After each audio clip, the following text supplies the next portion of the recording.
Corona का संक्रमण सीधे तौर पर संपर्क आने वालों को सबसे ज्यादा फैलता है और सबसे जल्दी खतरा बना रहता है। ऐसे में साइबर सिटी गुरुग्राम के डॉक्टरों के लिए राहत भरी खबर है, जहां के नागरिक अस्पताल में अब रोबोट मरीजों तक दवाइयां और खाना पहुंचाएगा। कैसे, हमारी इस राहत भरी रिपोर्ट में देखिए।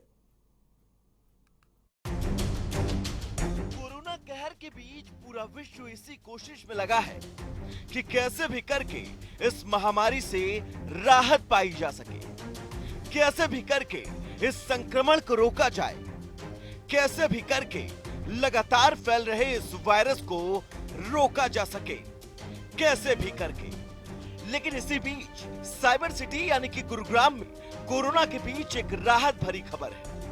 आपको बता दें कि कोरोना संक्रमण का सबसे ज्यादा खतरा उस वक्त बढ़ जाता है जब आप किसी कोरोना वायरस से संक्रमित व्यक्ति से सीधा संपर्क में आते हैं, और वो खतरा उस वक्त सबसे ज्यादा बढ़ जाता है जब डॉक्टर या फिर नर्स संक्रमित मरीज के सीधा संपर्क में आते हैं। ऐसे में कोरोना वॉरियर्स को सबसे ज्यादा संक्रमण का खतरा रहता है।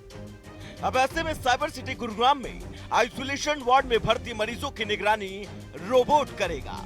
जी हां, बिल्कुल ठीक सुना आपने, रोबोट ही वो शख्स होगा जो संक्रमित मरीजों तक दवा पहुंचाएगा, खाना पहुंचाएगा और साथ ही साथ मरीजों का खास ध्यान रखेगा। ऐसे में सीधे संक्रमण का खतरा कई हद तक कम हो जाएगा। इसी के मद्देनजर सेक्टर 10 के नागरिक अस्पताल में बुधवार को रोबोट उपलब्ध करवाया गया, जो अब सीधा मरीजों तक दवाइयां पहुंचाएगा। आपको बता दें कि रोबोट एरिया मैपिंग के बाद कमांड देने के बाद काम करता है।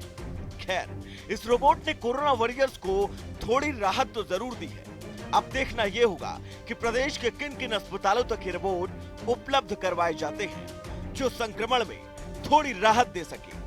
जनता टीवी के लिए गुरुग्राम से नीरज वशिष्ठ की रिपोर्ट।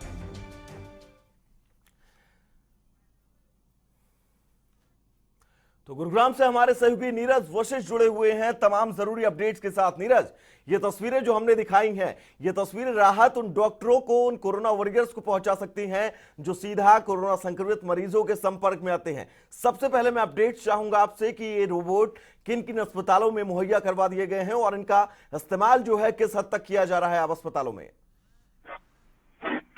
बिल्कुल, देखिए वैभव, अभी सिर्फ सरकारी अस्पताल में जो सेक्टर 10 में है, यहाँ पे इसका इंस्टॉलेशन किया गया है क्योंकि लैब टेक्नीशियन जो महिला थी कोरोना संक्रमित पाई गई थी, मेदांता अस्पताल में इलाज चल रहा था, जहाँ से उससे ठीक होकर अब वो अपने घर जा चुकी है। लेकिन मेदांता अस्पताल के 3 कर्मचारी जो सफाई कर्मचारी थे या फिर जो कोरोना वॉरियर्स हैं, जो कि संक्रमित लोगों के टच में आ रहे थे या फिर उनसे जुड़े काम कर रहे थे, वो भी पॉजिटिव पाए गए थे। तो ऐसी समस्याओं से निपटने के लिए इन रोबोट को इंस्टॉल किया गया है सेक्टर 10 के अस्पताल के अंदर।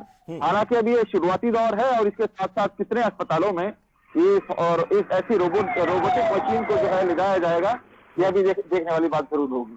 अच्छा नीरज, एक जानकारी मैं आपसे ये भी चाहूंगा कि रोबोट जो है वो क्या काम करने लगा इन अस्पतालों में?